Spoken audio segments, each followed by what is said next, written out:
हर गांव के पास एक कहानी होती है, कुछ इतनी पुरानी कि सुनाने वाला ही नहीं बचता, कुछ इतनी डरावनी कि कोई सुनाना ही नहीं चाहता।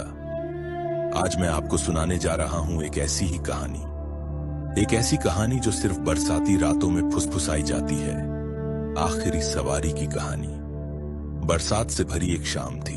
गांव के बाहर कच्चे रास्ते पर पानी जमा था और टिमटिमाती लालटेनें अंधेरे से लड़ रही थीं।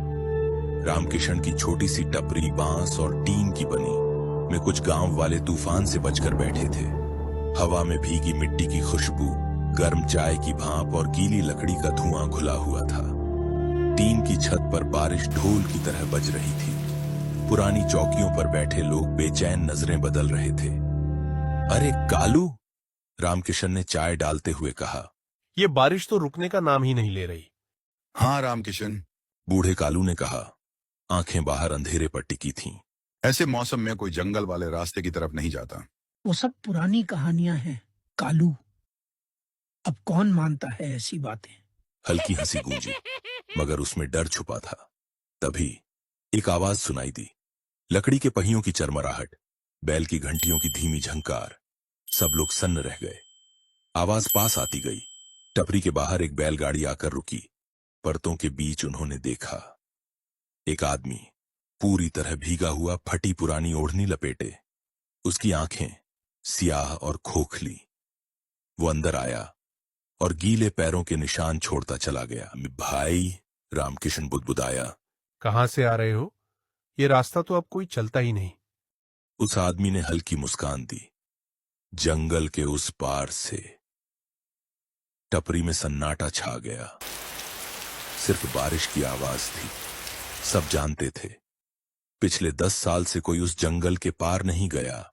जो गया कभी लौट कर नहीं आया। कालू की कांपती आवाज गूंजी। तुम्हें पता है ना वहां क्या रहता है? उस अनजान का चेहरा सफेद पड़ गया।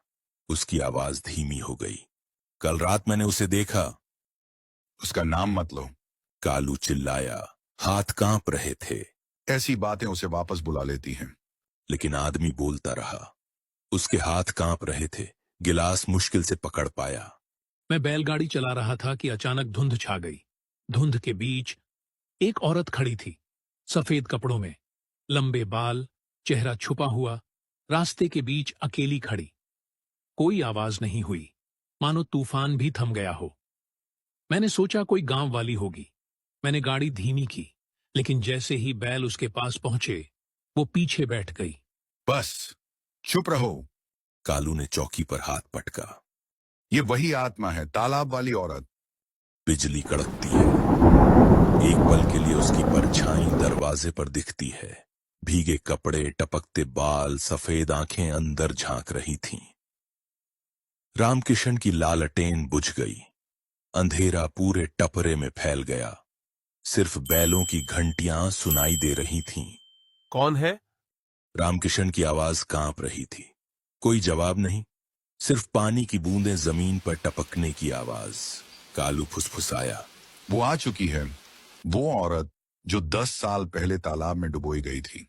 जमींदार और उसके लोग। अजनबी की आवाज टूट रही थी। हमने उसके हाथ बांधकर उसे तालाब में डुबो दिया, लेकिन उसने मुझे पकड़ लिया था।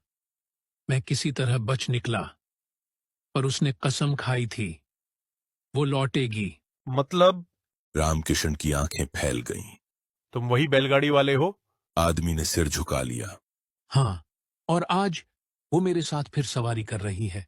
तूफान गरजा। दरवाजा जोर से खुला। वो औरत अंदर आई। भीगे बाल चेहरे से चिपके, आंखें अंधेरे में चमक रही थीं।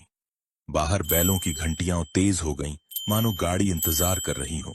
रुक जाओ, रामकिशन चिल्लाया, लेकिन औरत ने हाथ उठाया। धुंध में गाड़ीवान की परछाई दिखी, चेहरे पर मुस्कान, आंखें खाली। उसने हाथ बढ़ाया। अब तुम्हारी बारी है। पल भर में अजनबी गायब हो गया। सिर्फ रामकिशन, कालू और वो औरत टपरी में रह गए। बाहर पहियों की आवाज गूंजने लगी। गाड़ी फिर चल पड़ी। रामकिशन बुदबुदाया। वो कहाँ गया? कालू की आंखें नम हो गईं। वो तो पहले ही मर चुका था, उसी रात जब औरत तालाब में डूबी थी। ये गाड़ी शापित है। जो भी इसकी घंटियां सुनता है, उसकी अगली सवारी बन जाता है। बाहर धुंध गहरी हो गई। गाड़ी फिर दिखी, सफेद बैल, लाल आंखें और पीछे वही गाड़ीवान। उसने हाथ बढ़ाकर रामकिशन का कंधा पकड़ा। रामकिशन की चीख बिजली में दब गई। गाड़ी धुंध में गायब हो गई। टपरी में सिर्फ कालू बचा। उसकी सांसें तेज थीं। औरत अब भी वहीं खड़ी थी, बिना पलक झपकाए उसे देख रही थी। घंटियों की आवाज धीरे धीरे दूर होती गई। बारिश थम गई। टपरी खाली रह गई, बस एक बूढ़ा और एक आत्मा।